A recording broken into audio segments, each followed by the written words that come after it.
KMS news, आपलं कराड, आपला आवाज। राज्याचे लक्ष लागून राहिलेल्या मलकापूर नगर परिषदेच्या निवडणुकीच्या काँग्रेसच्या सांगता सभेत काँग्रेसचे नेते माजी मुख्यमंत्री आमदार पृथ्वीराज चव्हाण यांच्यासह मनोहर शिंदे यांनी भाजपवरती घणाघाती टीका केली। मलकापूरच्या सर्वांगीण विकासासाठी काँग्रेसलाच विजयी करावं असं आवाहन देखील या दोघांनी सांगता सभेत केलं। हो काँग्रेस सारी कमाल भारी, विकासाचा गाजा बाजा, पृथ्वीराज बाबांचा काँग्रेस सारी कमाल भारी, विकासाचा गाजा बाजा, मनोहर भाऊ जाणता नेता, मलकापुराचा हो राजा, आहो राजा, आहो राजा, मनोहर भाऊंचा मत आम्ही काँग्रेसला देणार, मत आम्ही हाताला देणार, मत आम्ही काँग्रेसला देणार, मत आम्ही हाताला देणार।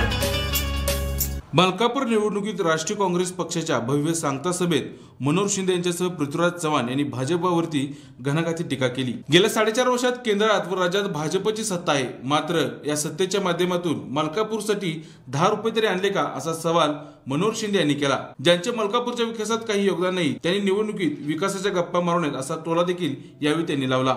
तर आमदार पृथ्वीराज चव्हाण म्हणाले, मलकापूर हे विकासाच्या दृष्टीने राज्यात सर्वात वेगाने वाढलेले शहर आहे, एक हाती सत्ता दिल्यामुळे हे शक्य झालं। यावेळी मनोहर शिंदे यांच्या नेतृत्वाखाली काँग्रेसला एक हाती सत्ता द्या, आता केंद्रात राज्यात काँग्रेसची सत्ता येणार असून त्यामुळेच मलकापूरमध्ये देखील सर्वच्या सर्व जागावर काँग्रेसच्या उमेदवारांना विजयी करा असं आवाहन देखील आमदार पृथ्वीराज चव्हाण यांनी केलं। या सभेला काँग्रेस कार्यकर्त्यांनी प्रचंड गर्दी केली होती। मी तुम्हाला का सांगतोय की योजना करताना दूरदृष्टी ठेवली, विजन ठेवलं तर कसं काय त्याचा फायदा मिळतो ते बघा। आज कराड शहरामध्ये अंडरग्राउंड ड्रेनेज झालेला आहे, थेट महिला घेतात ते, पण पाणी घेतले, पाणी उड्यावर वाहते, त्याच्यामुळे अनेक समस्या झालेले। अगदी आपण जिल्ह्याचा जरी विचार केला तर बाबा कराड नंतर मलकापूरचं काम पूर्ण होते, फलटणला आता भूमिपूजन झालं, सातारचा जो व्हायचा आहे, स्टेजवर एवढी सगळी माणसं बसलेली आहेत, आघाडी झाली, राष्ट्रवादी काँग्रेस आहेत, उदयनदादा आहेत, राजाभाऊ आहेत, ह्या सगळ्यांनी फार मनाचा मोठेपणा दाखवून काँग्रेसच्या विचारधारामध्ये बाबांच्या पुढे मंडळी आलेले आहेत। केवळ आणि केवळ मलकापूरचा विकास आता तुमची जबाबदारी आहे। 27 तारखेला प्रत्येक प्रभागामध्ये 2 नगरसेवक, 1 नगराध्यक्ष, प्रभाग 9 मध्ये 3 नगरसेवक आणि 1 नगराध्यक्ष असं आपल्याला मतदान करायचंय। मला बाबा पूर्ण खात्री आहे, मलकापूर शहरामध्ये 19 नगरसेवक आणि 1 नगराध्यक्ष 20-0 झाल्याशिवाय राहणार नाही। आणि देशामध्ये राज्यामध्ये संदेश गेला पाहिजे की आता भाजपचं महाराष्ट्रामधून पूर्ण उच्चाटन झालंय, त्याची सुरुवात मलकापूर झालेली आहे। आज दादा नाही, खरं म्हणजे दादांच्या नंतर होणारी निवडणूक पहिली आहे। अनेक घरामध्ये मी जातो, लोक सांगतात बाबांचं नेतृत्व, तुमचं काम, विजन, आम्ही विकास कामाच्या मागे आहोत।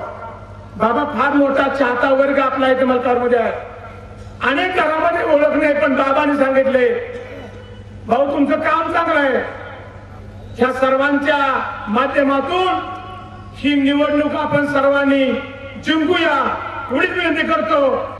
बस पास देण्याची व्यवस्था असेल, मुलगी जन्माला आल्यावर तिला नगरपालिकेतर्फे, नगरपंचायतीतर्फे पैसे या खात्यावर ठेवण्याची योजना असेल, अनेक योजना आज मनोहर भाऊ त्यांच्या सहकार्याने गेल्या 5-10 वर्षामध्ये राबवलेल्या। या सगळ्या योजना राबवण्यामागे एक महत्वाचं कारण, तुम्ही गेल्या 5 वर्षात, गेल्या पंचवार्षिकच्या निवडणुकीमध्ये 5 वर्षापूर्वी झालेल्या नगरपंचायतीच्या निवडणुकीमध्ये एक हाती सत्ता दिली, 17-0 असा निकाल दिला।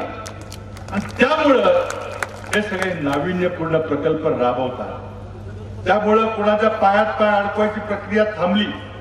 त्याचं आपण बघतोय, शेजारच्या कराडचं उदाहरण आपण बघितलं तर काय चाललेलं आहे, 5-5, 6-6 महिने मीटिंग होऊ शकत नाही।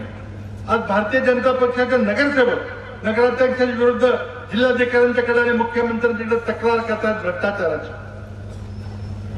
म्हणून एक हाती सत्ता देणं फार महत्वाचं आहे. 19 नगरसेवक आणि 1 नगराध्यक्ष सगळ्यांना हाताच्या चिन्हावर बटन दाबून तुम्ही मतदान केलं की पुढच्या 5 वर्षाचा मलकापूरचा विकास हा इतर कुठल्याही छोट्या नवीन निर्माण झालेल्या नगरपालिकेपेक्षा वेगाने होईल याची मी गॅरंटी देतो.